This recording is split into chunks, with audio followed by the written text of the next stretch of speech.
Franc-parler, Honoré Naum.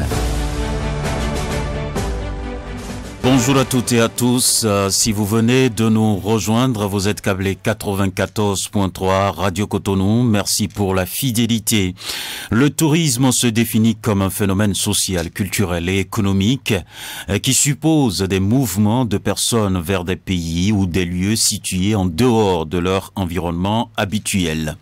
Le motif peut être personnel, lié aux affaires ou professionnelles. Le tourisme est donc l'ensemble des activités liées à la satisfaction et au déplacement de touristes.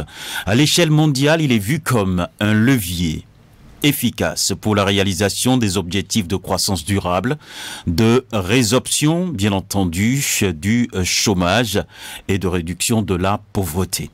On ne peut parler de développement durable en mettant aujourd'hui de côté le tourisme, dont la dimension digitale n'est plus aussi à négliger.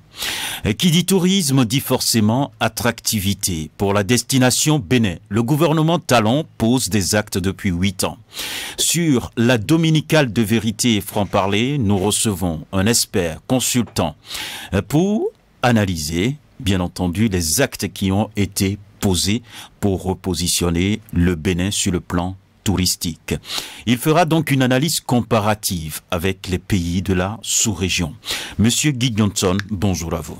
Bonjour Honoré. Merci d'avoir accepté notre invitation sur ce plateau. C'est moi. Vous êtes un expert international en tourisme durable et digital. Nous aurons donc le temps de voir tout ça sur ce plateau. Vous allez donc nous dire un peu comment vous regardez le Bénin aujourd'hui sur le plan touristique. À la mise en onde de cette émission, Ghislain Agbangba, à la prise de vue, Patrice Béja et à la présentation, Benjamin Honoré Naum. Le standard sera ouvert dans une quarantaine de minutes pour vous permettre, chers auditeurs, de prendre la parole pour poser vos questions au numéro 40 11 17 18 ou le 50 52 52 73. Vous pouvez aussi laisser vos questions via WhatsApp sur le numéro 50 52 52 113. Voilà. Nous rentrons maintenant dans le vif du sujet. Monsieur Guy Johnson, à nouveau bonjour. Bonjour. Je vous ai connu en tant que conseiller technique au tourisme du ministère de l'Artisanat et du Tourisme, directeur général de l'Agence nationale du développement du tourisme. Vous avez été directeur adjoint de cabinet du ministre également de l'Artisanat et du Tourisme, directeur de la route des pêches. À l'international, vous avez même occupé un poste de représentant de l'Afrique à l'Organisation internationale du tourisme, si je ne me trompe. Au comité de programme. Au comité de programme de l'Organisation internationale du tourisme. Alors, vous avez fait du chemin dans le domaine. Je voudrais d'abord savoir votre amour pour ce secteur. C'est venu comment, le tourisme? Ben voilà, disons que, en fait, je ne le connaissais pas moi-même. D'accord. Au cours de mes études, j'ai été orienté vers des études très scientifiques, ce qui ne m'avait pas convenu. Et je cherchais un secteur où je pouvais m'épanouir. Et bon, j'ai choisi le tourisme. D'accord. Mais c'est au fur et à mesure, pendant que j'ai commencé à travailler, que je me suis rendu compte de l'ampleur du tourisme. L'ampleur. Voilà, l'ampleur du tourisme. C'est vaste. Trop vaste. D'accord. Il équivaut au développement tout court. D'accord. Alors, ce temps que vous avez fait sur le plan administratif, vous avez quand même gravi des échelons sur le plan administratif, c'était comment? Dites-nous tout, hein. Oui, clairement. C'est comme ça sur cette émission. On se vide un peu clairement pour permettre aux auditeurs d'abord de mieux vous comprendre et maintenant on aborde la thématique même du jour. Ok, comme en toute chose, il y avait du bon. Et du moins bon. Et du moins bon, d'accord. Bon, alors ce qui était bon, c'est que je suis entré dans un secteur qui est le tourisme, qui n'a pas de limite. Okay. C'est-à-dire que dès que vous commencez à explorer le tourisme, vous pouvez aller partout à partir du tourisme. Vous allez sur les routes, sur l'énergie, sur l'eau, sur l'environnement, dans l'agriculture, dans la culture, dans l'art, partout, partout, partout. Et comme je suis très chercheur, donc ça m'a permis d'explorer. Et puis le tourisme aussi m'a permis de voyager beaucoup. aux 4 coins du monde, en Asie, en Amérique, en Europe, en Afrique, partout, et pour voir un peu comment ça se passe ailleurs. Donc tout ça a inspiré ma réflexion. Et personnellement, pendant ma carrière, j'ai toujours cherché à résoudre les problèmes. Donc dès que je suis au poste, à ces différents postes, mon premier réflexe, c'était d'essayer d'être à la hauteur du poste pour résoudre les problèmes qui étaient là. Bon, là, c'était très bien. Mais là, ce qui était moins bon, et c'est là, c'est ce que... Pourquoi vous ne dites pas mauvais? Bon, mauvais, c'est-à-dire que je relativise parce que dans la vie même, il y a des choses qui sont bonnes et puis quand vous voulez, vous focaliser sur ce qui est mauvais, vous pouvez voir le désastre. D'accord. Allons-y alors sur le concept moins mauvais. Alors donc, voilà, et disons ce qui n'était pas très bien, c'est que toutes les initiatives que nous pouvions prendre en tant que fonctionnaires, cadres, qui n'ont pas voulu entrer dans l'appareil politique, étaient voués à l'échec, systématiquement. Alors là, ça m'a un peu beaucoup surpris. Donc la politique est un frein pour le développement touristique. La politique telle qu'elle se pratiquait pendant que nous étions en fonction. Personnellement, j'ai été en fonction de 86 à 2016, donc juste avant que le président Talon ne vienne au pouvoir. Et donc, je dirais pas que la politique... Vous étiez donc admis à faire valoir vos droits à la retraite. En 2016. En 2016, d'accord. Voilà. Donc, pendant cette période, honnêtement, j'ai pris l'initiative d'une 60aine de projets. Et la soixantaine de projets n'ont pas abouti tout simplement parce que dès qu'ils sortent, le ministre le prenait pour un frère du village, un membre du parti. Entre-temps, on vous demandait de venir vous inscrire au parti et moi j'ai dû résister. Donc pendant la 30aine d'années, je n'ai souscrit à aucun parti. Mais bon, comme les ministres voyaient que j'étais productif, je pouvais produire donc de la réflexion, des projets surtout, eh bien, ils me maintenaient quelque part là pour que je sorte des projets et ils les récupèrent. Donc ça m'a un peu... Puisqu'on était là pour travailler pour le pays, et quand le président Talon est venu et que lui, il a dit réforme institutionnelle et politique, j'ai dit bravo, il a tout compris, il va nous sauver. On verra par la suite s'il nous a vraiment sauvés en 8 ans. Vous aurez le temps d'opiner là-dessus. Donc, vous avez travaillé avec combien de ministres? 17. 17? Tout à fait. Mais beaucoup, c'est beaucoup quand même. 17 ministres. Et puis je suis resté en poste assez continu pendant 23 ans, 25 ans à peu près sur la carrière de 30 ans. Donc, bon, il m'aimait bien, mais pour le laboratoire, dont les fruits n'étaient pas portés plus loin. Parce que le tourisme doit fonctionner toujours, et comme toute chose d'ailleurs, à un double niveau, technique et politique. Au niveau technique, en tout cas personnellement, et d'autres, on fait le travail, mais le portage politique a toujours posé problème. Alors, voilà. Dans ces 17-là, qui vous a le plus séduit? Bon, alors, celui qui m'a le plus séduit, c'est le ministre Elegbe Amos. Parce que, avec lui, d'abord, le projet de la route des pêches, par exemple, c'est un projet conçu depuis 1997. Le ministre Elegbe est venu en 2001. Quand je le lui ai présenté, eh ben, il était intéressé tout de suite et il a commencé à porter. Je précise que la maquette est toujours dans son salon, là. De la route de pêche. Très bien. Donc, lui, il m'a vraiment marqué parce que c'est le ministre qui vous dirige. C'est-à-dire que quand vous avez quelque chose à faire, lui-même, il sait prendre son téléphone. S'il faut voir le préfet, il appelle le préfet. S'il faut aller chez les bailleurs, il vous instruit et il prend des rendez-vous pour vous. Et vous allez donc, il vous facilite tout. Donc, en moins de 2 ans, on a instruit le projet de la route des pêches, on a eu, disons, des propositions de financement, etc. Mais, malheureusement, la suite, c'est compliqué. C'est compliqué. Alors, est-ce que je peux demander celui qui de plus vous a chagriné? Bon, c'est-à-dire que le plus chagriné, bon, disons que...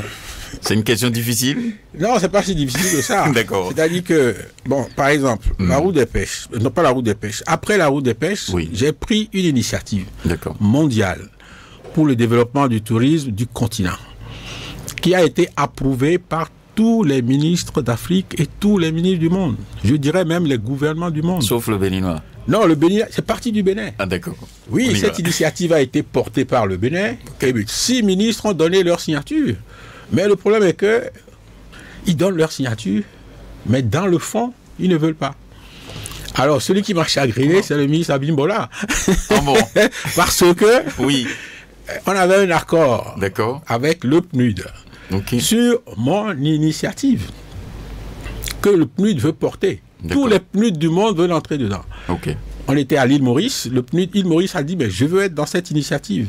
Le ministère du Tourisme a signé un accord avec le PNUD pour mettre en œuvre cette initiative parce que le PNUD devait nous aider à organiser une table ronde des bailleurs de fonds, trouver les financements, 500 milliards pour le Bénin. 500 milliards. Oui. Et 500 milliards, mais en coopération avec 20 autres pays qui devaient trouver 500 milliards aussi. C'était en quelle année? C'était dans... Cette initiative est sortie en 2008, approuvée mondialement en 2009, signée avec le PNUD en 2010. Et donc, mais malheureusement, dans l'accord entre le Bénin et le Bénin et le PNUD, dans cet accord, le tourisme n'avait pas été inscrit. Donc, le PNUD a dit, je ne peux pas mettre mes fonds dedans tout de suite, mais vous devez amorcer. Donc, il fallait que notre ministère mette 185 millions à la disposition du PNUD. 185 millions seulement. Seulement, pour chercher 500 milliards. On a signé l'accord, on a promis de le faire, après on ne le fait pas. Alors, finalement, le ministre Abimbola est venu, je lui ai présenté le dossier, il a transféré 20 millions au PNUD. Dans un premier temps, et il a promis que c'est l'année suivante qu'il allait compléter par les 165 millions restants. Or, on avait un fonds dans le ministère qui avait 2 milliards. Bon, et je ne vois pas de projet. Donc, pour vous, l'argent était disponible. Mais je ne vois pas de projet plus pertinent pour résoudre le problème du développement et de la promotion du tourisme au Bénin jusqu'à aujourd'hui que ça. D'accord.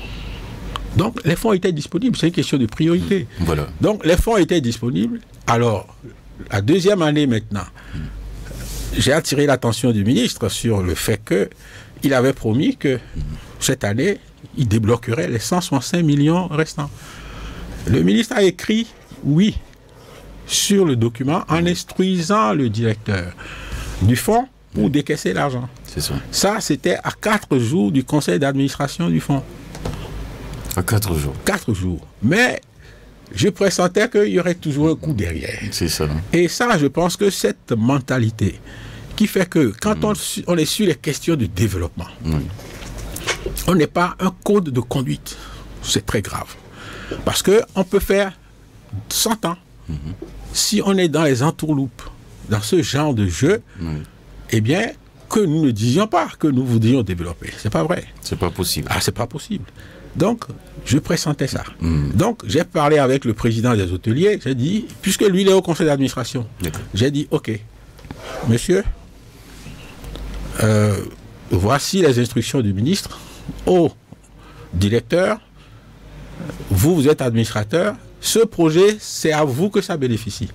Parce que depuis que j'ai pris fonction, j'ai vu toujours les hôteliers et les acteurs du tourisme se plaindre de ce que l'État ne les aide pas, l'assistance, etc., etc. Donc, je leur ai dit, c'est une occasion.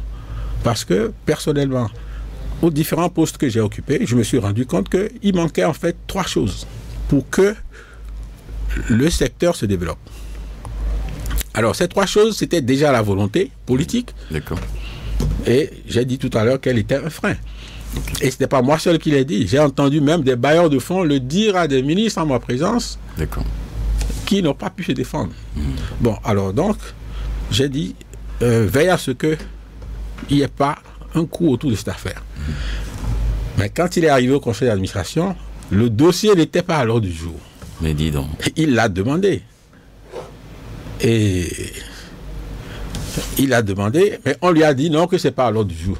Il dit, mais non, moi j'ai ici l'instruction de votre ministre qui vous dit, il y a 4 jours à peine de sortir les fonds pour ce projet-là. Pourquoi il disparaît? Bon, Le directeur a dû lui dire, et là, je ne peux pas le certifier, Voilà. mais c'est ce qu'il m'a dit. Malheureusement, il est décédé.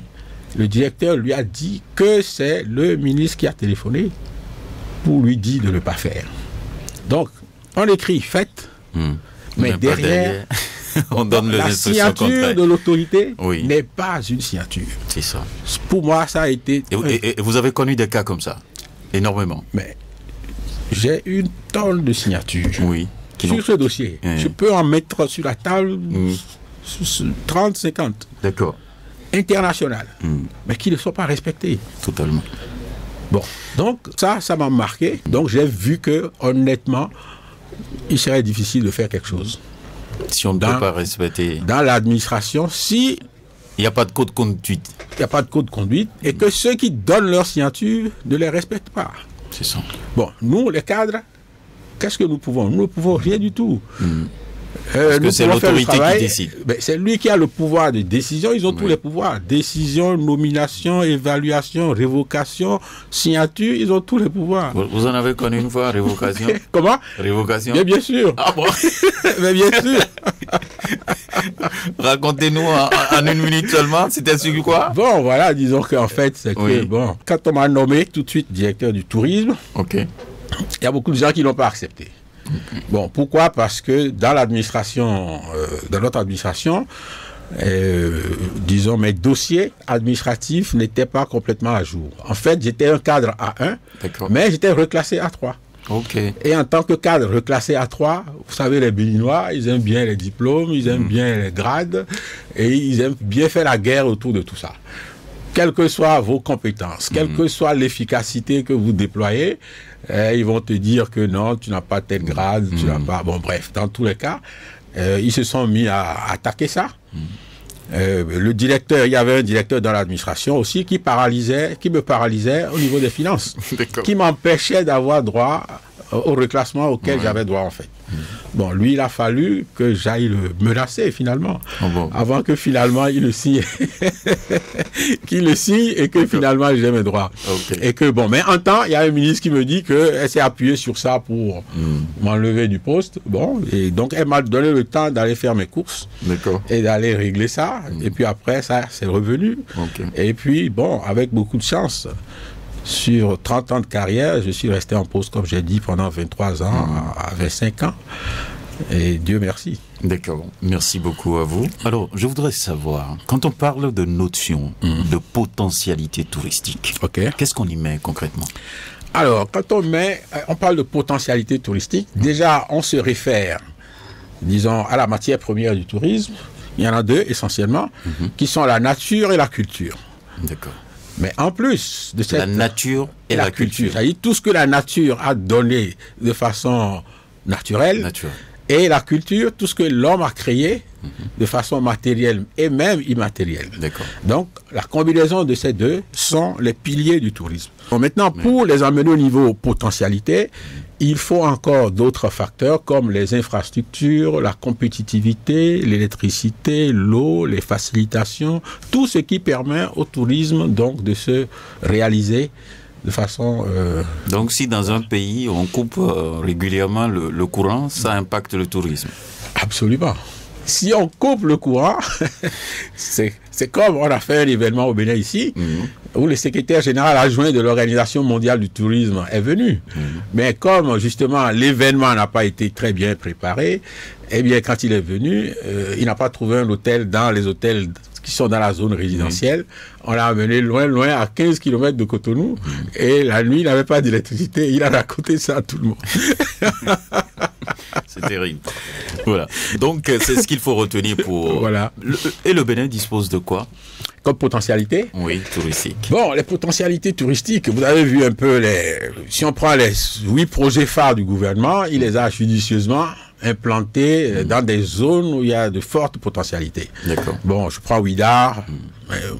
Ouida, c'est grave. Le potentiel qu'Ouida a, on peut sortir 40 festivals à Ouidah chaque année. Et puis, bon, les gens sont là tout le temps. Donc, il y a du potentiel à Ouidah. Il y en a à Porto-Novo, il y en a à Boumé, il y en a à Liki, il y en a, bon, dans la Pendjari, il y en a, en tout cas, partout où le président a Gambier même, partout où le président a mis des projets phares, il y a de fortes potentialités. Mais finalement, la plupart des territoires du pays ont des potentialités. Là, c'est mon approche personnelle du développement touristique. Allez-y. Parce que je pense que le tourisme, au lieu d'être comme il est là, c'est-à-dire que on voit souvent des Blancs qui arrivent, ils sont dans de jolis cars, nous on est en sidération devant, on les regarde passer, ils sont quelque part de très filtrés, tamisés, ils vivent bien, et nous on est à côté. Bon, ce type de tourisme, personnellement, je trouve d'ailleurs que... C'est dérangeant. Non seulement que c'est dérangeant, ça produit souvent de la misère parce que ce qu'il faut faire pour accompagner n'est pas fait, très souvent. Et puis, je pense plutôt à un tourisme diffus qui est diffusé dans tout le pays, porté par les Béninois eux-mêmes et qui vont être emmenés avec l'éducation à réaliser eux-mêmes les infrastructures hôtelières, créer même des chaînes authentiquement africaines. Créer des chaînes de restauration authentiquement africaines. Voilà, donc avec possibilité dans les réceptifs touristiques d'immersion dans notre culture, dans notre art, dans nos traditions, dans notre mode de vie. Voilà le tourisme que je pense capable de résoudre les problèmes de nos pays. Alors, quand on parle de tourisme et qu'on y voit par exemple une réduction de taux de chômage, oui. je voudrais que vous puissiez nous clarifier ça un peu. Voilà, alors le tourisme, qu'est-ce que c'est? Quand vous menez une politique de promotion et de développement touristique, quel est le but que vous poursuivez? En fait, vous poursuivez le but que les gens arrivent et qu'ils visitent vos pays. Quand ils viennent... Le réflexe, on va dire, bon, on va au Bénin. Oui, ça, voilà, ça c'est la motivation du client, ça. Oui. Mais moi qui le fais venir, qu'est-ce que je veux? Je veux son argent. Parce qu'ils ont beaucoup d'argent. Alors donc le tourisme rapporte beaucoup d'argent parce que sur toute la chaîne touristique, ce n'est que des dépenses.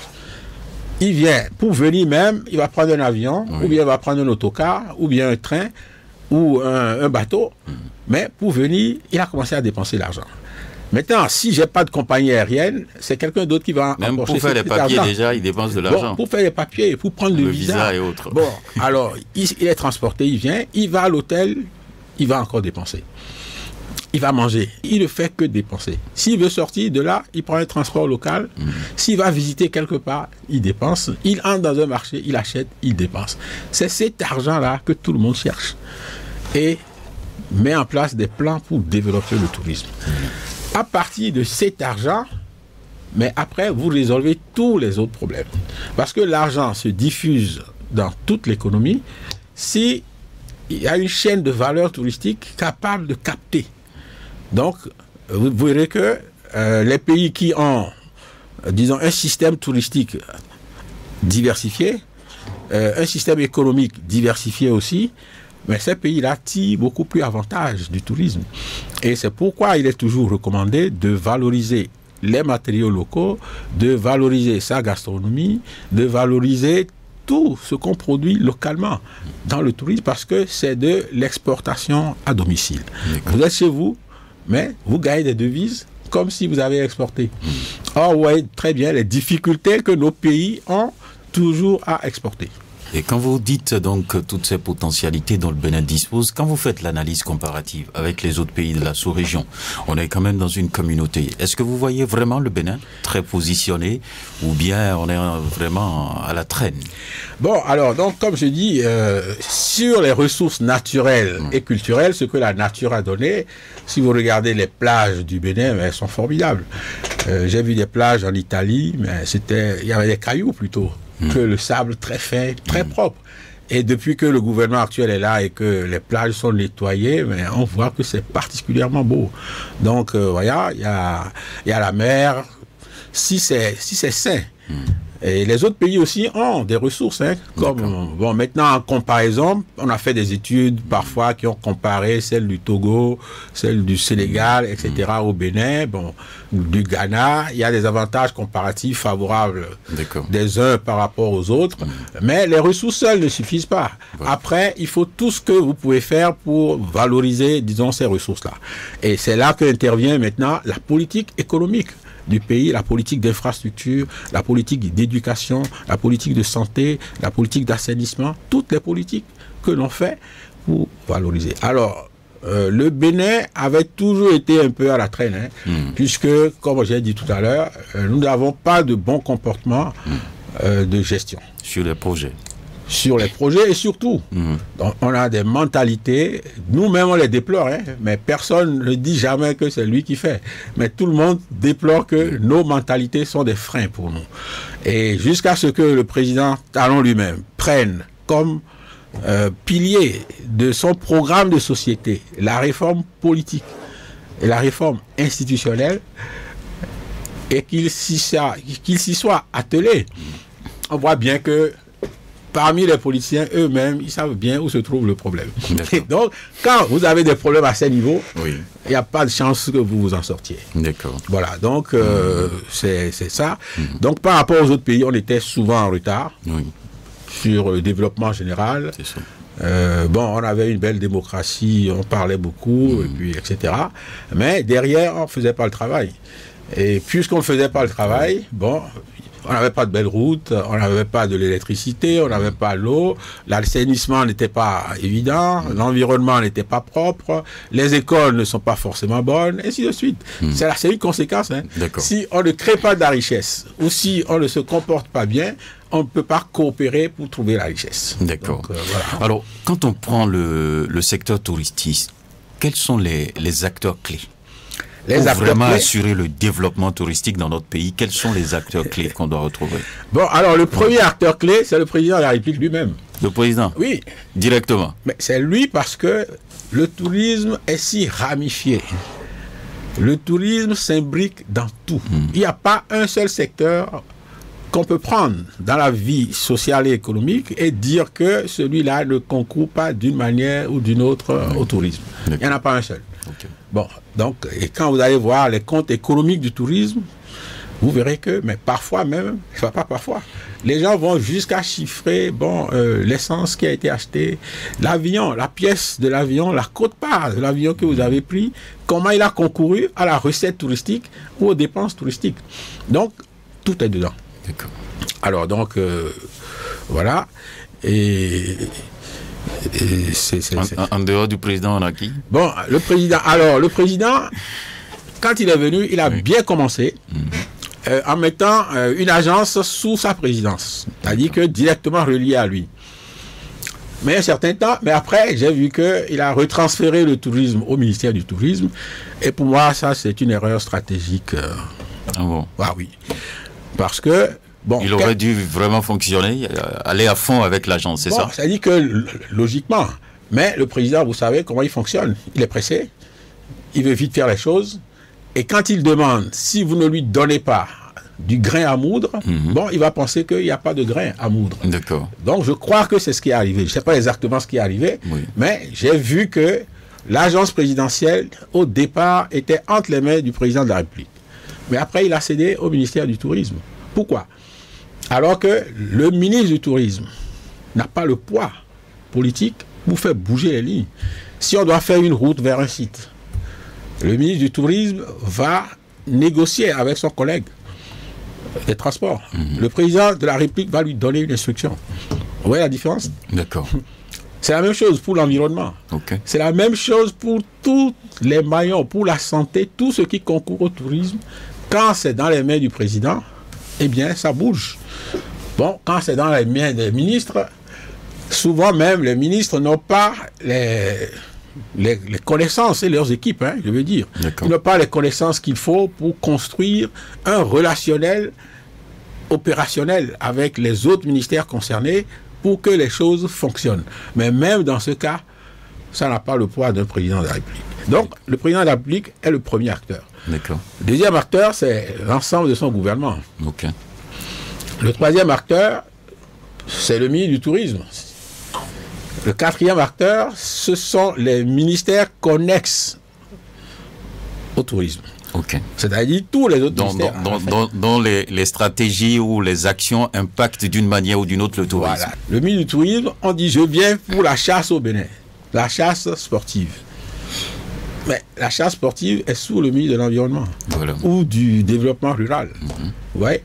Donc, c'est une activité touristique, mais qui échappe déjà. Je viens pour la pêche sportive, c'est pareil encore. Bon, je viens dans le pays, j'ai des problèmes de sécurité. Est-ce qu'il y en a au Bénin, la pêche sportive? Bon, il y en avait. Bon, maintenant, les activités ont dégringolé. Okay. Bon, elles vont renaître certainement. Bon, donc, vous voyez, donc tous les autres secteurs impactent tout, même la sécurité. Et ainsi de suite. D'accord. Bon, donc, voilà. D'accord. Et à la base, on a qui? À la base, on a qui? Oui, à la base, c'est dit que après les institutions d'État et leur démembrement, bon, au niveau des communes, bon, on connaît la suite. Bon, les structures sous tutelle des institutions d'État aussi. C'est les directions techniques, c'est les agences, etc. Mais après ça, on a le secteur privé. Donc, tous les hôtels, les restaurants, les agences de voyage, etc. Mais pas que. Il y a toutes les entreprises qui profitent du tourisme également. Le commerce, l'artisanat, etc., etc. Bon, ensuite, maintenant, on a les structures, les associations professionnelles où se regroupent les hôteliers, les restaurateurs, les agents de voyage, etc. Ensuite, on a les structures fêtières, comme intermédiaires comme la chambre de commerce, le patronat, ainsi de suite. D'accord. Bon, maintenant, voilà, ça c'est... D'accord. On a plusieurs acteurs donc pour le développement touristique.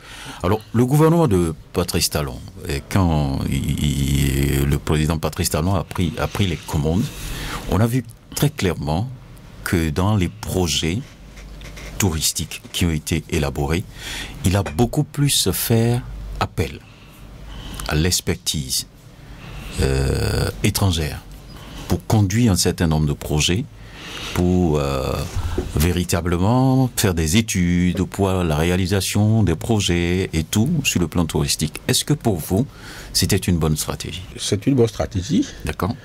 Parce que le tourisme fait appel à de l'expertise très, très pointue. D'accord. Et au cœur du tourisme se trouve beaucoup de connaissances. Donc, faire appel à ces gens, surtout en fonction de ses ambitions. Vous avez vu jusqu'où le président a mis la barre. Il a mis la barre vraiment haute. Donc, on n'a pas forcément des experts dans tous ces domaines. Maintenant, ce que le président n'a pas fait, selon moi, c'est qu'il n'a pas jumelé les experts internationaux là avec des nationaux de façon systématique et évidente. Parce que souvent, quand on fait appel à ces experts, ils viennent toujours sur un piédestal, en position de force. Mais nous-mêmes, Africains, en général, et Béninois, nous avons des complexes. Donc, nous-mêmes, nous nous fragilisons encore devant eux et nous fragilisons les nôtres. Donc, dans cette stratégie, les pays qui veulent réussir avec une vision stratégique d'autonomie, les jumellent toujours. Et au besoin même, selon leur rapport de force favorable, ces pays-là les subordonnent à leurs concitoyens. De sorte que c'est le pays qui s'élève avec l'expertise, la technologie, le savoir-faire des autres, mais les nôtres aussi s'élèvent en même temps. Ça, je n'ai pas trop observé ça.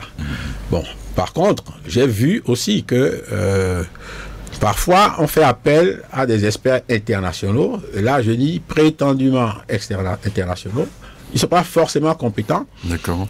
Quand dans le pays, il y a des gens qui peuvent savoir s'ils sont compétents ou non. Comme au Bénin, personnellement, avec le président Talon aussi, j'ai eu à vivre un événement comme ça, où on nous a fait venir des experts de France pour nous former en conception et commercialisation des produits touristiques, pour ma part, et pour d'autres en hôtellerie, en accueil, en patrimoine, etc. pour d'autres. Donc en fait, il y a un projet qu'on appelle ANPT de la Banque mondiale, avec le ministère du Tourisme, qui ont lancé cet appel, disons, à formateurs de formateurs. Donc, ils veulent des formateurs béninois qui vont prendre le relais des formations. Donc, j'ai personnellement souscrit à ce programme, et donc, ils nous ont fait un test, ils m'ont recruté comme formateur, et nous étions 20 pour être formés. Mais ce qui s'est passé, c'est que quand nous, on a commencé notre cours, en conception et commercialisation des produits touristiques, et là je vous dis que c'est le pilier du tourisme, ça. Tout ce que l'on fait, on a beau mettre 1 milliard, 10 milliards, etc. dans le tourisme, on doit vendre. Si on ne peut pas vendre, donc ça veut dire qu'on ne va pas rentabiliser. Si on ne rentabilise pas, donc on a investi pour rien. Alors, donc, la conception et la commercialisation des produits touristiques, pour moi, à 5 niveaux. Il y a un niveau individuel, à travers un guide touristique qui peut le faire. Il y a un deuxième niveau, qui est le niveau des agences de voyage. Un troisième niveau, qui est celui des tours opérateurs. Un quatrième niveau, qui est celui du fabricant de voyage, qui le distribue.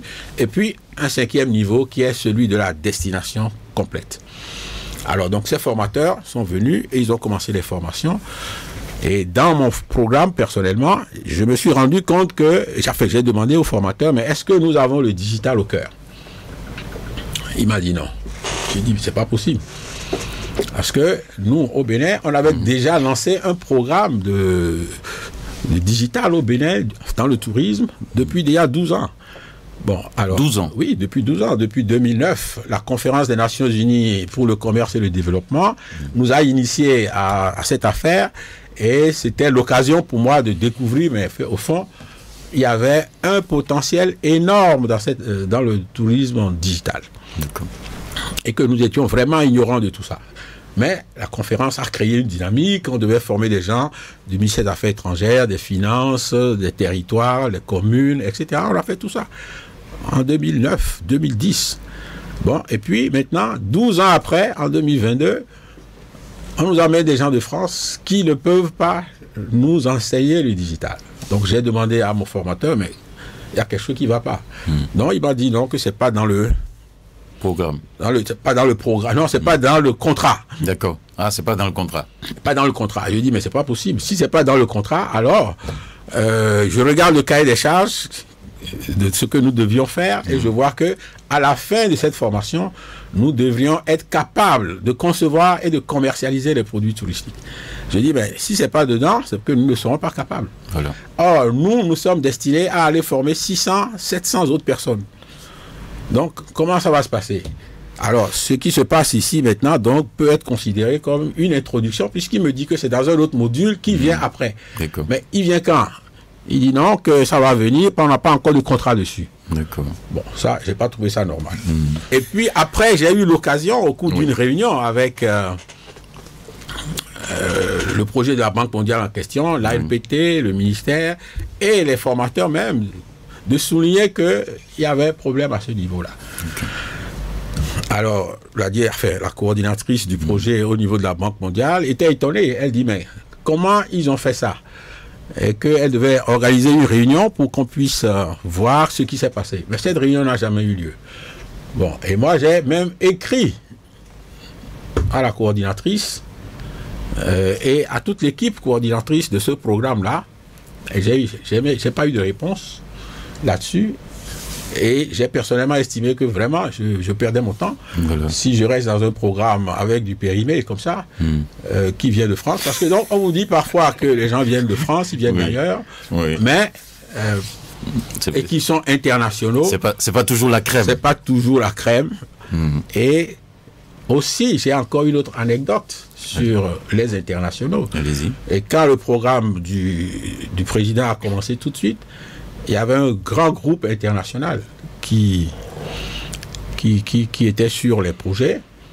Mais sur le projet de la Pendjari, l'orientation qu'il a donnée au projet de la Pendjari, c'est d'importer un rhinocéros blanc. Je ne sais d'où, dans la Pendjari. Alors, quand j'ai vu le dossier, j'ai dit, mais monsieur, rhinocéros blanc, ça ne nous dit rien ici. Hein. Ici, nous, c'est la pauvreté. Donc, ils ont dû corriger ces choses-là. Donc, les internationaux ne connaissent pas les spécificités de chez nous. D'accord. Donc, ils ne connaissent pas l'environnement. Oui. Bon, ils ont de meilleurs outils, ils ont de meilleures compétences dans beaucoup de domaines, ils ont de meilleures méthodologies aussi. Et puis, donc, voilà, ils ont des surfaces financières, etc. Mais, ça dit que c'est pas systématique qu'ils sont meilleurs que nous. Et puis, nous aussi, si on n'est pas bon, c'est encore la faute des politiques. Parce que les autres, dans les autres pays, les politiques les mettent au travail. Les forment. Mais ils leur donnent des missions extraordinaires. On vous dit, allez dans la Lune. Et ils font tout pour y aller. L'université et les scientifiques font tout pour y aller. Ensuite, on dit fabriquer Airbus, fabriquer Boeing, etc. Mais ici, pas de mission. Quand vous vous donnez des missions, les politiques torpillent. Mais comment on va s'en sortir? C'est compliqué. C'est très compliqué. D'accord. Alors, la notion du tourisme durable, c'est quoi? Le tourisme durable, c'est la planète qui, en l'an 1992, s'est rendu compte que telle qu'elle consomme les ressources naturelles, là, les ressources planétaires, on allait à la casse. Donc, il y a une prise de conscience mondiale en ce moment, en 1992, pour organiser une meilleure gestion donc des ressources naturelles, et ça a convergé vers le programme qu'on a appelé les objectifs du millénaire pour le développement. C'était en l'an 2000. Donc c'est un programme mondial qui a 4 piliers, économique, social, financier et infrastructurel, environnemental. Alors donc, quand ils ont fait cette réunion-là, ils ont accouché des objectifs du millénaire pour le développement sur 15 ans. Bon, logiquement, c'est des programmes que tous les pays du monde valident. Le Bénin l'a validé aussi à l'époque. Mais souvent, nous validons les choses et après, nous ne savons pas en tirer profit. Donc, voilà pourquoi, en 2008, personnellement, j'ai pris l'initiative de construire un programme donc, pour tous les pays africains à partir de ces objectifs du millénaire pour le développement. C'est ça qui a été validé par tous les ministres du monde et africains. Le but, c'est d'exploiter les opportunités de coopération qu'il y avait dans ce programme. La belle preuve, c'est que le PNUD Bénin a signé. Le PNUD Île Maurice a dit je veux être dedans. La CNUSED, la Conférence des Nations Unies pour le commerce et le développement, est entrée dedans. L'Organisation mondiale du commerce, à travers le Centre pour le commerce international, est entrée dedans. Bon, donc, l'objectif de mon projet, à l'époque, c'était de rassembler les 34 agences des Nations Unies au sein donc d'un cadre qu'on appelle Unis dans l'action pour développer et promouvoir le tourisme du Bénin et de chaque pays africain avec les objectifs du millénaire pour le développement à travers la coopération. Bon, finalement, ce programme-là que j'ai fini d'élaborer en 2008, avec les autorités, un jour c'est oui, un jour c'est non, un jour c'est oui. On a traîné jusqu'en 2015 et l'échéance des objectifs du millénaire est arrivée. Donc, on n'a pas pu tirer profit des 10 projets concrets qu'il y avait à l'intérieur. D'accord. Maintenant, les pays se sont retrouvés en 2012 au Brésil, donc pour repenser un nouveau programme, puisque le premier est arrivé à échéance en 2015. C'est ça qu'ils ont appelé les objectifs de développement durable. Et cette fois-ci, c'est 17 objectifs qui sont dans le programme jusqu'en 2030. Donc voilà. Et le premier programme que j'avais conçu, il est toujours d'actualité. Et bon, malheureusement encore, c'est au ministère du Tourisme que ça a été tué tranquillement. Et lui est le programme de tourisme électronique d'ailleurs. D'accord. On va maintenant donner la parole à nos auditeurs pour vous poser des questions. Vous reviendrez donc pour répondre aux questions et donner après des conseils pratiques. Étant un expert, vous devez quand même donner des conseils à nos gouvernants pour qu'on puisse revoir la chose touristique de notre pays, le Bénin. Ghislain Agbangba, si nous avons déjà quelqu'un en ligne, on pourra donc prendre. Le standard est ouvert. Vous, chers auditeurs, vous nous suivez actuellement sur Radio Cotonou. On parle du tourisme durable et bien entendu de la notion du digital également. Ça a été abordé. On ne peut pas faire le tourisme aujourd'hui sans parler du digital. Bonjour, auditeur en ligne. Bonjour, monsieur Naoum, c'est ton frère Adjakidje. Basile. Qui est beaucoup de la file. D'accord, nous vous écoutons. Merci. Chers invités, bonjour. Bonjour. Oui, j'ai bien suivi tout ce que vous dites. Mais moi, je n'ai pas beaucoup compris les choses. Ce que je voudrais vous demander, c'est quoi? Et les instituts trésors, royaume, restitués au Bénin, à Bomé, à la France, quand est-ce que vous allez amener à Bomé? Parce que c'est là-bas que tout est là. Et jusqu'à l'heure où nous parlons, on n'est pas encore amené là-bas. Alors, le gouvernement a bien fait son travail. J'ai apprécié beaucoup même son travail. Et avec son ministre, tout ce qu'ils ont fait, on a compris. Mais il faut finir les choses. C'est tout ce que je voudrais vous demander. D'accord. Merci beaucoup à vous, monsieur Adjakidje, pour votre message ce matin. On prend un autre bonjour. Oui, bonjour monsieur le journaliste. Oui, votre nom? Sébastien Nyokoso. Nous vous écoutons. Merci beaucoup à votre invité. Et cher invité, et en matière de tourisme aujourd'hui, je sais que vous avez eu la chance et vous avez quelqu'un comme son excellence Patrice Athanase Guillaume Talon au pouvoir. Il est en train de faire beaucoup pour le tourisme. Donc je sais que vous êtes bien servi et tout va bien dans ce domaine. Et ma préoccupation, c'est de demander, nous avions les zones lacustres, par exemple Ganvier et autres, il y a des projets. Pourquoi ces projets ne prennent jamais corps, surtout aux zones de Ganvier? Deuxième préoccupation, pourquoi nous, en Afrique, quand nos experts nous initions des projets, on amène chez nous en Afrique, au lieu que le gouvernement nous accompagne, on nous bloque, on ne veut pas que ça évolue. Quelle est la cause? Pourquoi c'est comme ça? Est-ce que vous en savez quelque chose sur ça? Voilà les deux préoccupations pour moi, parce que j'ai pris l'émission au vol. Je n'ai pas tout suivi, mais je ne peux pas dire de ne pas y voir sur la radio aussi. Voilà ce que j'ai pu demander pour le moment. Il n'y a pas de souci. Bon dimanche à vous. Merci beaucoup à vous. On va répondre à vos questions donc dans les minutes qui vont suivre. Bonjour. Bonjour. Oui, bonjour. Votre nom? Akwasou. D'accord, nous vous écoutons, monsieur Akwasou. Vous savez, le message que vous avez envoyé là, oui. Le message que vous avez envoyé aujourd'hui là, je vais lui demander, le monsieur s'appelle le NFI. Il prend ça dans sa conscience. J'ai pas bien entendu. Maintenant que je vais le poser là, oui. Ça peut être plaisir. Mais je ne parle pas n'importe comment. D'accord. Leur travail, ils ont appris. Parce que ils ont été sur la école de leur métier là. Comment c'est que le ministre qui est là aujourd'hui pour tout leur domaine là, comment ils réagissent pour répondre dans leur comportement de manière qu'il faut que les gens là, ils sont derrière moi tous les jours. Il faut qu'on voit de leur poser oui. D'accord. Deuxième question.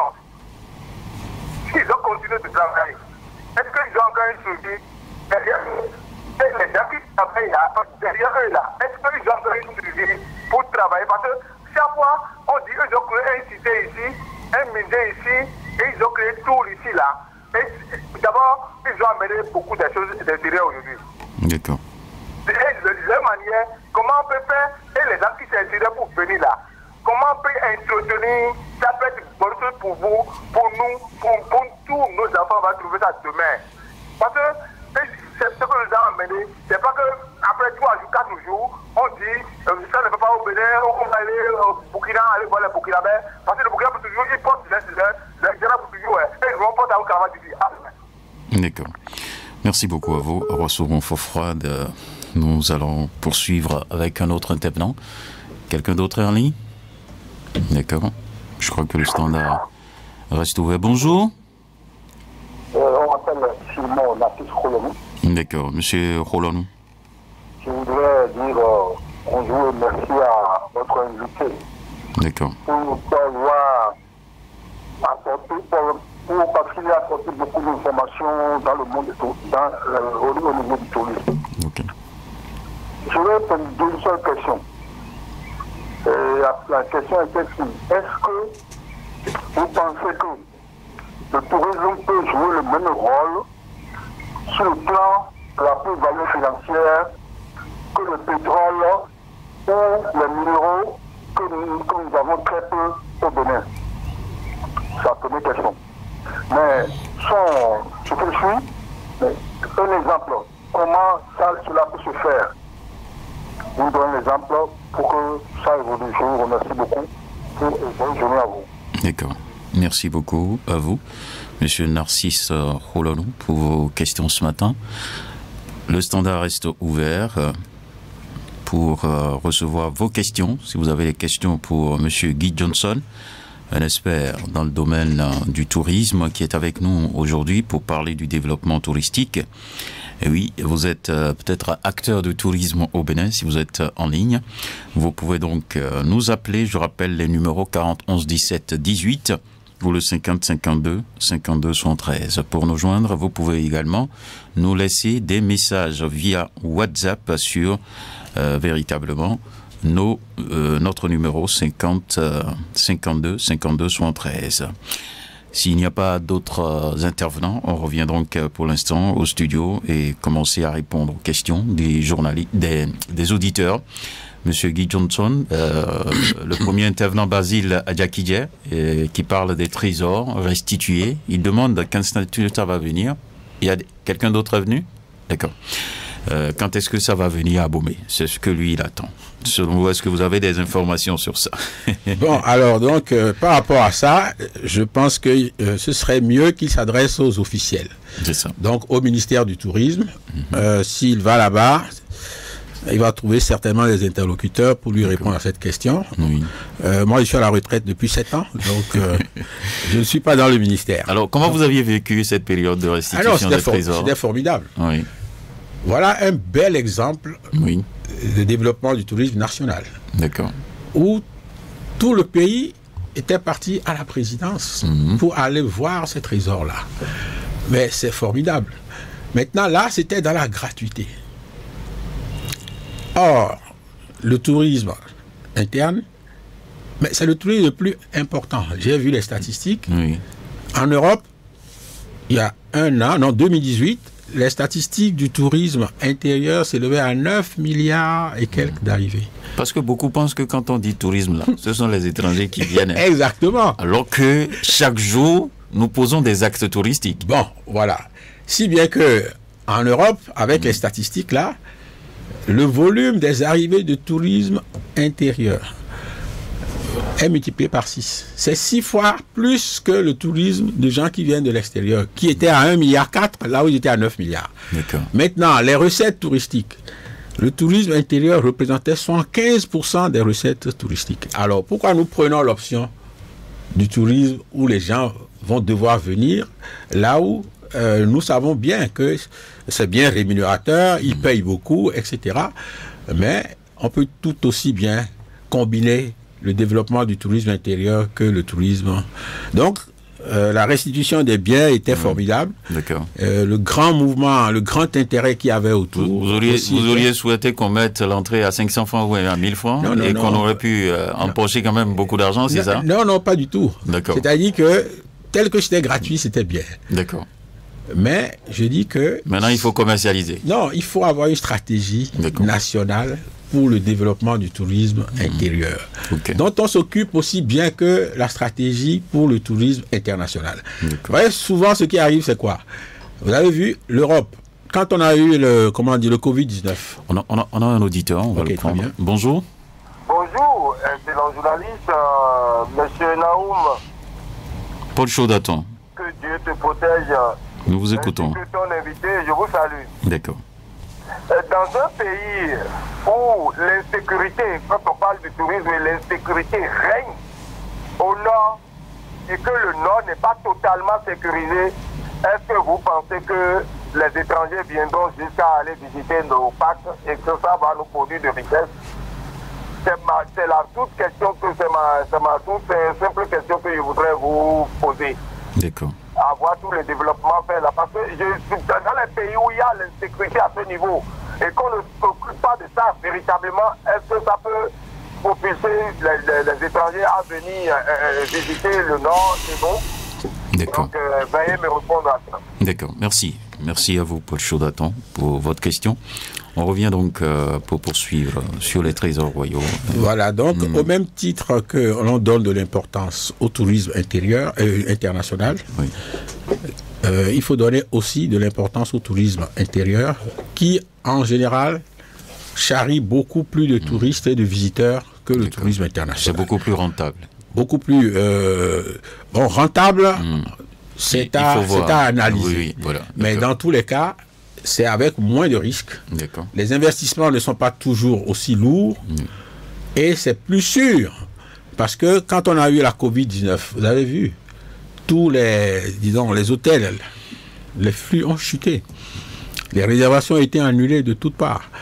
C'est pareil pour si on a Ebola, si on a grippe aviaire, etc., etc.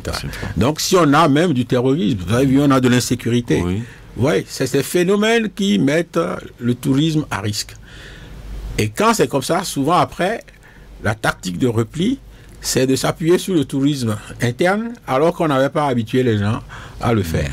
On est obligé de brader les prix pour qu'ils aillent vivre dans des environnements pour lesquels ils n'ont pas forcément les moyens, etc. Donc voilà quoi. Okay. Sébastien Nyonrossou, par exemple, il a parlé de Ganvier, un certain nombre de projets et on n'a plus de suite. Alors, il cherche à savoir où en sommes-nous, par exemple, pour Ganvier, le développement touristique à Ganvier. Oui, disons que pour Ganvier, le programme du gouvernement a prévu tout un programme de réhabilitation, de la voie d'accès, de l'habitat, du transport, du tourisme à l'intérieur. Bon, mais là encore, ce sont les autorités en charge qui doivent nous dire à quels problèmes ils sont confrontés, quelle est leur planification, pourquoi c'est pas sorti encore, etc. Il parle de blocage de projets également. C'est la mentalité que nous avons à bloquer les projets. Il cherche à vraiment comprendre ça. Vous en avez parlé un peu, mais comment résoudre ça? Pour moi, c'est très simple. D'accord. Pour résoudre ça, il ne faut plus tolérer ça. Ah, il ne faut plus tolérer, et c'est fini. Mais c'est tout. Et puis, il y a des outils technologiques dans le tourisme digital qui vous permettent de résoudre ce problème. Regardez comment Google, Facebook, Amazon nous gèrent à la baguette. Ils ont 3 milliards d'utilisateurs chacun. Il n'y a aucun pays du monde qui a une population d'autant. La Chine, l'Inde, 1,4 milliard à peu près, les États-Unis, 300 millions. Mais ces grands groupes internationaux, avec le leadership privé et les règles de gestion privée, gèrent 3,5 milliards d'utilisateurs et ils te font faire tout ce que tu dois faire. Donc, on a les outils pour ça. Maintenant, il faudrait que le politique ne veuille plus ça. Parce que sa mission à lui, en venant au pouvoir, souvent, il nous promet le bien-être des populations, la richesse, l'emploi, etc. Mais ces comportements-là de blocage paralysent leur propre action. Mais je suis curieux qu'ils essaient d'évaluer l'impact de ces dysfonctionnements-là sur les résultats économiques. Ils verront que c'est certainement beaucoup plus important que la corruption. C'est-à-dire l'impact financier. Ils vont évaluer en argent les problèmes que posent les dysfonctionnements qu'ils tolèrent. En fait, c'est parce qu'ils tolèrent ça que ça se passe.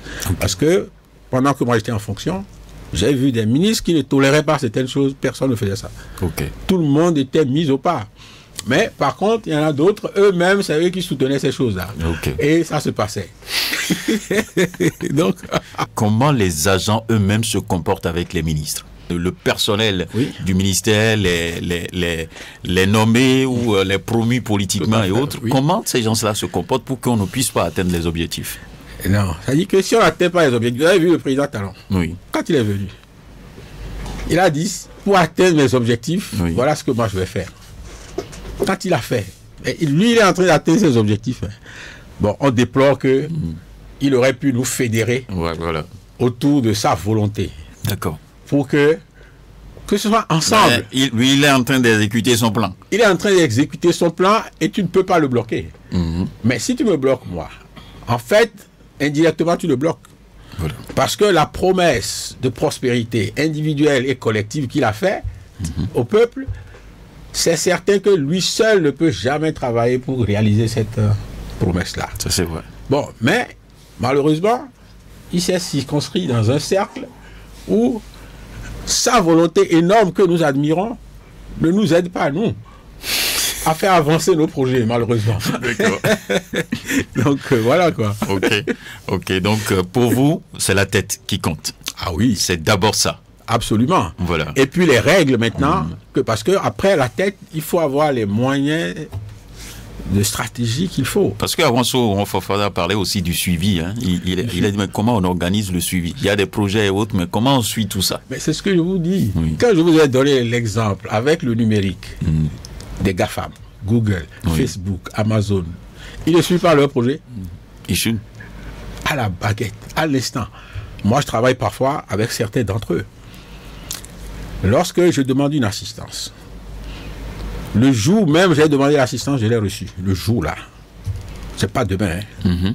Ensuite, quand il a fourni l'assistance, il me demande feedback.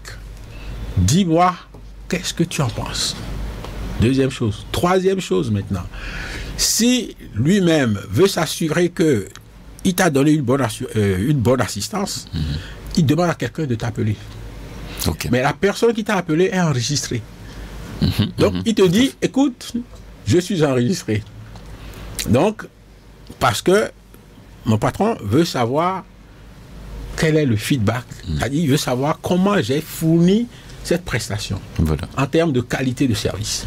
Donc, mais si nous faisons la même chose, ça veut dire en fait, nous n'avons rien à inventer. Nous avons juste à regarder ce qui marche. Et on sait, la plupart des gens savent. Moi, je n'ai jamais vu quelqu'un venir sur un plateau et dire les dysfonctionnements que lui crée dans le système. Tout le monde fait bien. Ça veut dire que tout le monde sait ce qu'il faut faire. Mais derrière, maintenant, qui fait la chose? Mais on ne cherche jamais à savoir, pour ceux qui ne veulent pas élucider les choses. Donc, on ne cherche pas à savoir, mais pourquoi ça ne fonctionne pas, alors qu'on sait bien ce qu'on doit faire pour que ça fonctionne. Donc, voilà, en fait. D'accord. Alors, il y a Narcisse Rolonou qui nous amène donc à faire une comparaison. Il dit, on parle du tourisme et tout ça, mais quand on fait la comparaison avec le pétrole, les mines et autres, est-ce que véritablement on peut essayer quand même de voir ce qui a plus de rentabilité en quelque sorte? Mais les statistiques du tourisme international à l'Organisation mondiale du tourisme disent toujours que le tourisme vient avant le pétrole.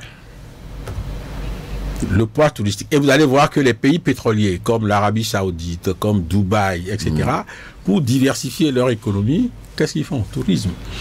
Donc, le tourisme, en comparaison avec le pétrole, les statistiques montrent qu'il le dépasse. Bon, parfois, on dit il vient après. Deuxième. Premier avant l'industrie automobile. Deuxième après, selon les périodes. Mais ce qui est certain, le tourisme fait partie du peloton de tête. Et là, ce n'est que le tourisme international. Et je vous ai dit que le tourisme interne est 6 fois plus important en volume et 3 fois plus important en recettes en Europe que le tourisme international. Donc, le potentiel du tourisme lui-même n'est pas encore bien cerné. Et moi, personnellement, je l'ai si bien cerné que je l'ai mis dans les 2 programmes que je mets à la disposition de chaque pays africain. Je l'ai mis à la disposition du ministère du Tourisme dans les années 80, de 82, 2008, 2009, 2010, 2012. Mais les 2 projets-là ont disparu du programme d'investissement du ministère sans que personne n'explique pourquoi. Voilà les blocages. Voilà. Il a parlé aussi des exemples, il veut avoir des exemples de réussite en termes de tourisme. Est-ce que vous en avez? Ah oui, des exemples de réussite en termes de tourisme. Quand on dit réussite, on va prendre des critères. D'accord. Bon, si c'est en termes d'arrivée, de recettes, la Banque mondiale, dans une étude, a montré qu'en Afrique, sur 47 pays, il y a 8 pays qui avaient, disons, qui sont en phase de consolidation de leur émergence en matière de tourisme. Il y a l'Afrique du Sud, il y a le Kenya, il y a le Ghana, il y a l'île Maurice, etc. Il y a la Tanzanie. Bon, ils sont au nombre de 8. Bon, après, il y a une autre catégorie qui sont les pays émergents. Bon, et puis après, il y a une autre catégorie qui sont les pays potentiels, dont le Bénin. Et puis il y a les pays pré-émergents où il y a des conflits sociaux, etc. etc. Donc, il y a ce classement de la Banque mondiale qui... mais, globalement, si vous voyez bien l'étude en question, elle circonscrit, disons, l'évaluation là aux pays d'Afrique noire. Et vous verrez que c'est les pays les plus contre-performants en Afrique. On a un problème à régler. Et les performances du tourisme à ces niveaux-là sont globalement faibles. Vous voyez, sur 47 pays, il y en a 8 qui... Et encore, ces 8 pays, comparés maintenant aux pays du Moyen-Orient, aux pays d'Asie, d'Europe, on est très loin. Il y a Paul Chaudaton qui a parlé donc d'insécurité dans le Nord et cherche à savoir son impact sur le tourisme. Vous aviez commencé donc à opiner là-dessus. Et aujourd'hui, est-ce que nous ne jouons pas contre nous-mêmes en termes de la gestion de l'information autour de ces attaques, de ces choses-là qui se produisent, le terrorisme et tout, des mines qui sont placées et autres? Est-ce qu'on gère véritablement sur le plan communicationnel? Avant de répondre, on va prendre un dernier intervenant. Ok. Bonjour. Oui, c'est Narcisse qui est revenu. D'accord. Je voudrais, parce que je n'ai pas été satisfait par... ok. Allez-y. Je voudrais qu'il nous donne un exemple concret. Est-ce que c'est les gars qui avaient les exemples? Est-ce que c'est ce qu'on gagne sur les hôtels, ou ce qu'on gagne sur le transport aérien, etc. C'est ça qui va donner la plus-value et être comparé. Vous avez dit que la Banque mondiale et les institutions internationales ont dit que, comment dirais-je, que le tourisme est en avance sur le pétrole. Mais comment ça se concrètement? Vous voulez mieux comprendre? Le chef de l'État, il a mis ça en avant. Parce qu'on n'a pas, c'est qu'on n'a pas de pétrole, on n'a pas autre là. Donc tout ça l'a dit. Et puis, pourquoi il a parti au Brésil, etc. Il a fait le vaudou de pays, etc. Mais comment est-ce que le vaudou de a rapporté combien? Par exemple, sur le plan touristique, le vaudou de a rapporté combien au Bénin au niveau des impôts? À peu près quoi. C'est ça l'exemple que vous avez dit. D'accord. Ok. Merci à vous pour votre précision sur la question. Donc merci à tous les intervenants. Donc vous pouvez aller sur la question et on reviendra. Il faut quand même qu'on réponde rapidement à Narcisse Rolonou et après on reviendra sur le volet sécurité. Okay. Donc, il y a toute une méthodologie pour évaluer l'impact du tourisme, l'impact financier, économique et social du tourisme. D'accord. Il y a un outil qu'on appelle les comptes satellites du tourisme. C'est lui qui permet donc de faire cette évaluation. Maintenant, qu'est-ce qu'on évalue concrètement? On évalue toutes les prestations que le tourisme consomme. Quand il arrive dans votre pays, et pour arriver dans le pays, c'est du transport. Après le transport, il consomme l'hôtel. Il va payer 30 000, 40 000, 50 000 par jour ou 10 000 par jour pour l'hébergement. Après, il va manger. Après, il va se déplacer encore, ou en ZEM, ou en taxi, etc. Mais après aussi, il va aller dans un bar, il va boire quelque chose. Il va aller visiter un musée. Il va aller visiter un centre artisanal. Donc, c'est tout cet argent qui est calculé. D'accord. Donc, et qui, après, maintenant, fait la dépense touristique.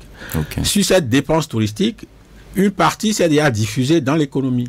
Parce que l'hôtelier qu'il a reçu a pris sa part, le restaurateur a pris sa part, le musée a pris sa part, etc. A payé son personnel. A payé son personnel. Même à recruter d'autres. Et ainsi de suite. Voilà. Bon, alors donc, tout ça est évalué et l'État aussi prend sa part à travers les impôts. Voilà. Bon, donc, il s'agit maintenant de savoir quel type de tourisme on veut développer, pourquoi, et donc de mettre en place les politiques qui font qu'on valorise beaucoup les matériaux locaux.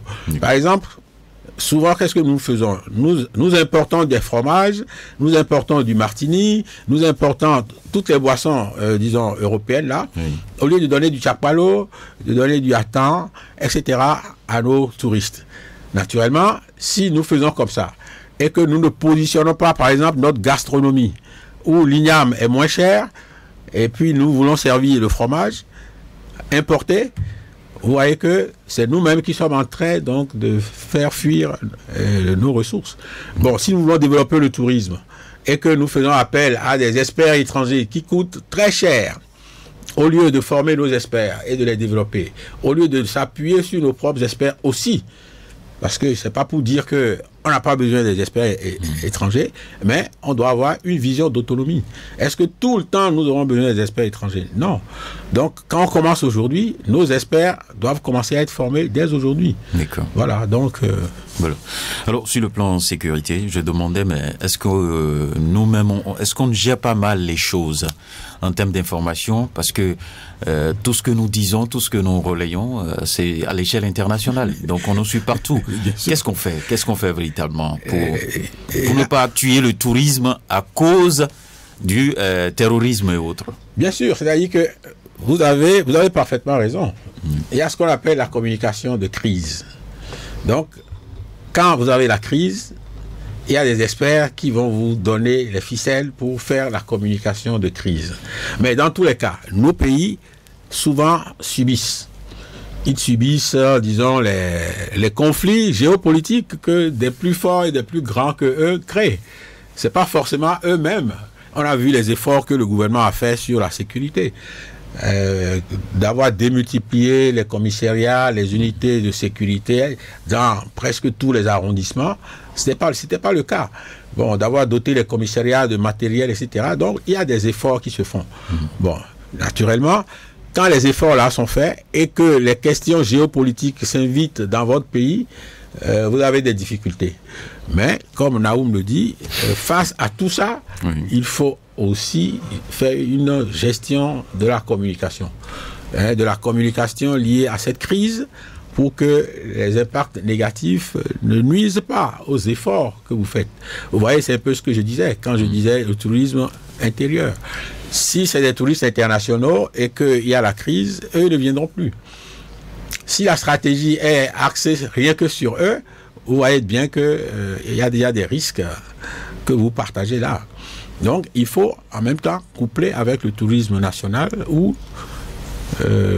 les gens n'ont pas peur de circuler dans leur pays, même s'il y a quelques difficultés, sauf s'il y a des difficultés particulières.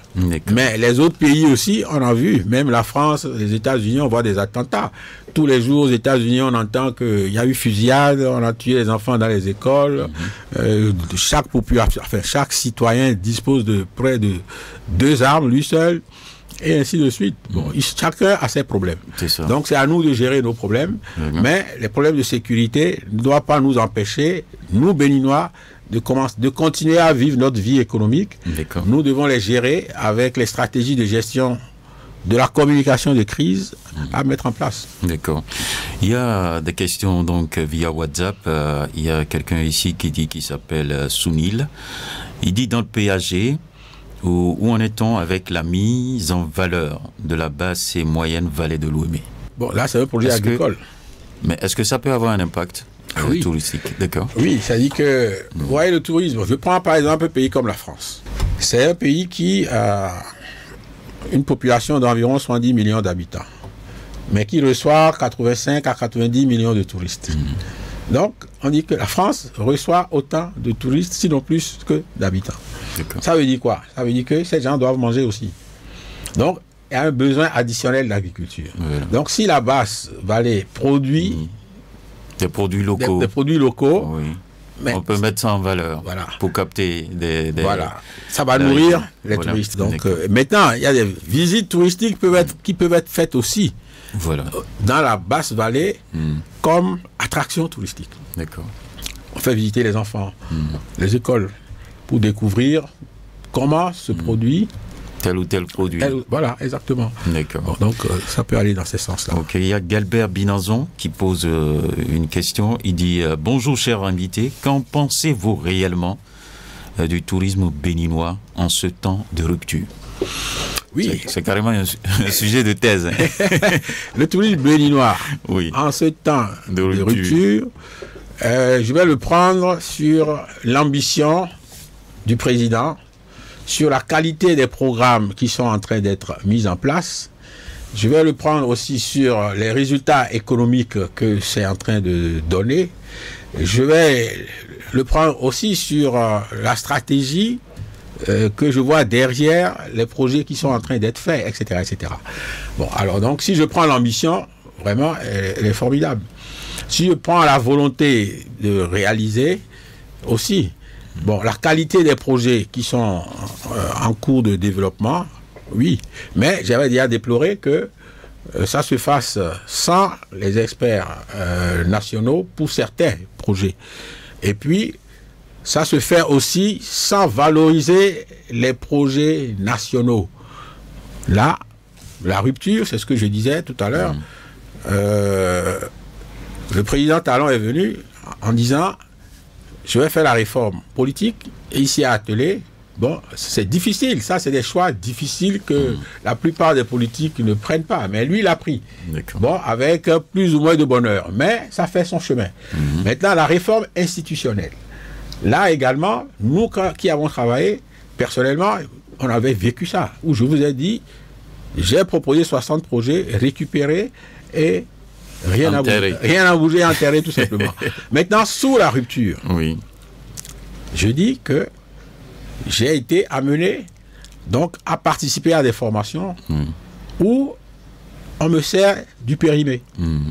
Je le dis, je l'écris, mais personne ne me répond. Bon, alors je suis même allé sous la rupture, j'ai encore un deuxième exemple. D'accord. J'ai été présenté au cabinet du ministre de l'Éducation supérieure. Ma solution digitale pour résoudre tous les problèmes de ce pays-là. Je l'ai. Le ministre m'a invité, j'ai présenté au cabinet. Il y avait le ministre même, son directeur de cabinet, son adjoint, les conseillers, les directeurs.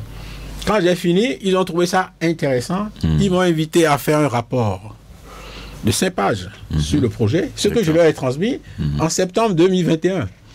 Jusqu'à aujourd'hui, pas d'accusé de réception. Il n'y a pas de retour. Il n'y a pas de retour. D'accord. Bon, donc, vous voyez, donc la rupture... Ce sont les réalités du pays. Bon, voilà, la rupture me dit, je vais faire les réformes institutionnelles. Oui. Je vois que les réformes institutionnelles portent leurs fruits dans d'autres secteurs. Ce qui a été fait dans l'énergie, pour moi, a été extraordinaire. D'accord. Ce qui a été fait dans l'eau aussi est extraordinaire. Ce qui est fait sur les routes, dans l'environnement, le cadre de vie. Mais comment se fait-il qu'au tourisme, ça ne marche pas. La NPT, qui est une agence comme les autres, nous crée ces problèmes-là. D'accord. Il y a un auditeur, il s'appelle Marcel Tinampo. Il dit, à Siwe, il y a des sites touristiques. Je ne sais pas si vous connaissez Siwe. Oui, bien sûr. Vers Aboumé, là. Voilà, c'est ça. Il dit à Abanizon, dans la commune de Abanizon. Il dit, mais pourquoi on ne dit rien sur ça? Est-ce que vous avez une idée sur ce site touristique? Voilà sa question. Bon, ok. Alors, disons que c'est un peu ma différence par rapport à l'approche du gouvernement par rapport au tourisme. D'accord. Le gouvernement a choisi des pôles clés dans 8 communes. On en a 77. D'accord. Alors, avec le digital, personnellement, je dis qu'on peut organiser le développement du tourisme dans les 545 arrondissements de ce pays. Et peut-être même dans les 5290 villages et quartiers. Parce que si on intègre tourisme, digital et durabilité, c'est-à-dire donc le tourisme durable et digital intégré peut permettre d'atteindre cet objectif. Ça permet même de mettre tout le pays au travail et de conférer des compétences digitales de gestion, en informatique de gestion appliquée à tous les étudiants. Ce projet, c'est celui que j'ai présenté au ministre de l'Enseignement supérieur. C'était en 2021. Bon, donc, ça dit, nos projets ne sont même pas évalués par nos dirigeants pour nous dire oui c'est bon, non c'est pas bon, il manque ceci. J'ai ici même la lettre du ministre d'État Abdoulaye Biotchane que je salue. qui a vu la solution dont je vous parle là, en 2016, et qui a écrit au ministre du Tourisme de saisir les opportunités qu'il y a autour en approchant tous les bailleurs qu'il pense pertinents. Mais pourquoi ça ne s'est pas fait? Ça pose problème. Ça pose problème. Une dernière question qu'on va aborder rapidement. Il dit, bon, lui, je crois qu'il est même en Allemagne. Il est en Allemagne. Jean-Claude Yavi, qui nous suit sur Internet, il dit, alors, je voudrais savoir si dans les politiques actuelles liées au tourisme, si les acteurs du secteur ont déjà pensé au e-tourisme, tourisme numérique qui se développe de plus en plus dans d'autres pays. Mais le e-tourisme, c'est le tourisme digital. Voilà. Alors, le tourisme digital, comme je le dis, nous l'avons connu en 2012 avec la conférence, en 2009 avec la conférence des Nations Unies pour le commerce et le développement, qui m'avait recruté moi comme consultant sur ce programme et point focal Bénin pour le programme. Mais depuis, je suis tombé amoureux du digital et j'ai développé maintenant une solution de gestion de chaque destination, gestion du Bénin, gestion du Togo, du Burkina, du Mali, que je décentralise même vers les 545 arrondissements du Bénin. La solution digitale est là avec tous les outils, les compétences et les méthodologies à l'intérieur. C'est possible de le faire. Maintenant, quel est le portage politique?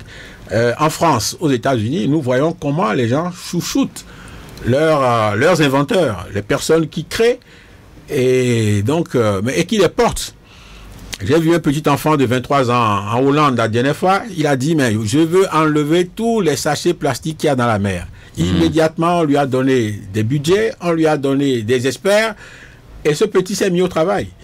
Alors ma solution, celle que tous les PNUD veulent, etc. Mais il y avait le représentant résident d'Oxfam Québec au Bénin. C'était quand c'était né en 2008. Quand il a appris qu'il y avait une solution comme celle-là, il a pris son avion lui-même. Il est venu avec nous à Abuja quand on allait la présenter à tous les ministres. Il dit que si c'est au Canada que tu as fait ça, on te donne 50 experts tout de suite. C'est ça. Bon, mais ici... Votre mot de fin pour clôturer cette émission. Oui. Mon mot de fin, c'est que je félicite le président Talon pour les réformes qu'il a entreprises.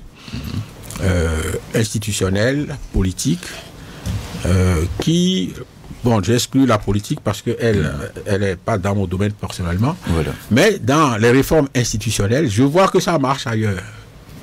Mais dans le tourisme, personnellement, je constate que j'ai des difficultés ou à présenter mes projets, ou à les défendre, ou même à m'accommoder de ce qui se fait. Alors, quand je communique ces points de vue-là, je n'ai même pas de réponse. Je suis désolé. En jouant le rôle de patriote que je dois jouer, parce que souvent on fait confiance aux experts internationaux, mais ce n'est pas eux qui défendent les intérêts du pays. Un expert international, il vient pour prendre son argent. Quand il a pris son argent, si vous ne le surveillez même pas très bien, il prend l'argent en fonction du cahier des charges que vous lui avez donné. Il fait le travail ou il ne le fait pas. Mais parfois, on laisse même les experts définir le cahier des charges. Donc, il est jugé parti. L'expérience que j'ai vécue avec le ministère du Tourisme et l'ANPT, le consultant qui vient faire le travail, c'est lui qui a fixé les objectifs. C'est ça. Il ne peut pas atteindre les objectifs. Bon, le touriste client passe par Internet pour aller dans un hôtel, pour venir dans la destination, et notre formation n'a pas prévu ça. Vous voyez? Donc, honnêtement, ce que je souhaite vraiment qu'on nous réponde et qu'on donne plus de crédit aux nationaux, qu'on ne bloque plus leurs projets et qu'on les accompagne. Voilà. Merci beaucoup à vous, Monsieur Guy Johnson, expert international en tourisme durable et digital. À nouveau, merci à vous pour votre passage sur l'émission Franc-Parler de Radio Cotonou. Fidèles auditrices et auditeurs de Radio Cotonou, merci également pour l'écoute et l'attention et votre participation aussi, parce que vous avez posé des questions pour avoir plus d'éclaircissements. Était à la mise en onde Ghislain Agbangba, à la prise de vue Patrice Bédia et à la présentation Benjamin Honoré Naoum. Restez câblés. Radio Cotonou. Bonne suite de journée dominicale à tout un chacun de vous. Merci.